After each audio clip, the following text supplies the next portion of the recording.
We've also been hearing more from the UN's Children's Agency, and UNICEF is now saying that one of its vehicles has also been hit with live ammunition. In a statement on X, it said its vehicle was hit while waiting to enter northern Gaza. So far, there are no reports of any injuries to the agency's staff. The aid agency also added that it has raised the incident with Israeli authorities. It went on to say that unless aid workers are protected in accordance with international humanitarian law, aid cannot reach people in need. Well, we can now speak to Tess Ingram. She's a spokesperson for UNICEF. She joins us on Skype from Rafah in southern Gaza. Tess, I believe you were actually in that vehicle during the shooting incident. What happened? Yes, I was. I was in one of the 3 cars that was part of a convoy. It was UNICEF and UNRWA. We were on a coordinated mission to try and deliver fuel to water wells in the north and life-saving nutrition and medical supplies to Kamal Adwan Hospital. We left Rafah after some delays. We got to the holding point before the checkpoint at Wadi Gaza. This is a designated holding point where UN vehicles are made to wait until the checkpoint is ready to receive us. We were waiting there when gunfire broke out in the vicinity. The gunfire came from the direction of the checkpoint towards civilians, who then ran away from the checkpoint, and the gunfire hit us. We were really lucky. We had some colleagues outside of the car checking a mechanical problem with the nutrition truck when the fire broke out, and they had to run back to our armoured vehicle. Fortunately, they were safe, but 3 bullets hit the car that I was in, right on my passenger door, the window, and also the bonnet of the car. So this is just another example of how unsafe it is for humanitarian aid workers, and how missions like these are made impossible. Well, Tess, we're very, very pleased to see that you are indeed safe and that none of your colleagues were hurt. Let me ask you, you say that this fire seemed to come from the checkpoint itself. Has there been any acknowledgement of responsibility? I know you've raised this with the Israeli authorities. Yes, we raised it with the relevant Israeli authorities. We're still awaiting a response. But, this is the most serious incident that UNICEF staff have experienced during this escalation in Gaza. So we're really taking this to the highest levels. And it's important to remember it's our most serious incident, but it's not isolated. Safety is not guaranteed, even when we take all of the required steps, as we saw with the tragic World Central Kitchen incident. This is just another example of an incident like that. Tess, there was supposed to be a review of protocols after the World Central Kitchen attacks. What's actually changed in practice since then? Look, I think that this incident tells us that not very much.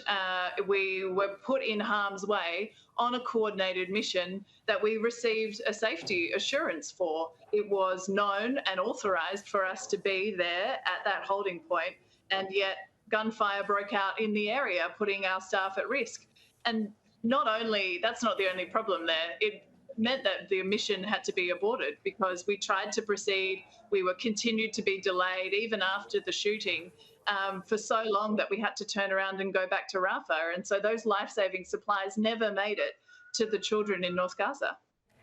Tess, just a couple of days ago, you were saying that there are some 1,200 aid trucks waiting to enter Gaza.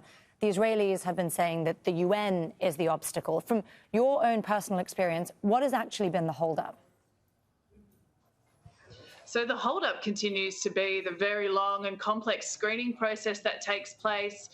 We know that the trucks are still waiting to come in. There's been a slight increase in the number of aid trucks in recent days, but nothing meaningful. We're still far below the number of trucks that we need to resolve this issue. And, one example is we don't get access to the aid once it's been screened at all times. We only get in at designated times to move that aid. And so it's slow, it's complicated. There are so many rules that prevent us from moving quickly and taking that aid to the children and families that need it.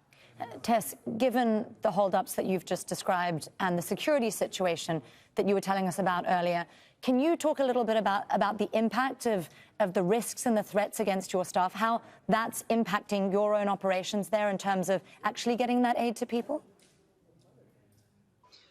Yeah, and I think this is a really important point because, of course, we're asking for more aid. We desperately need that aid to come in.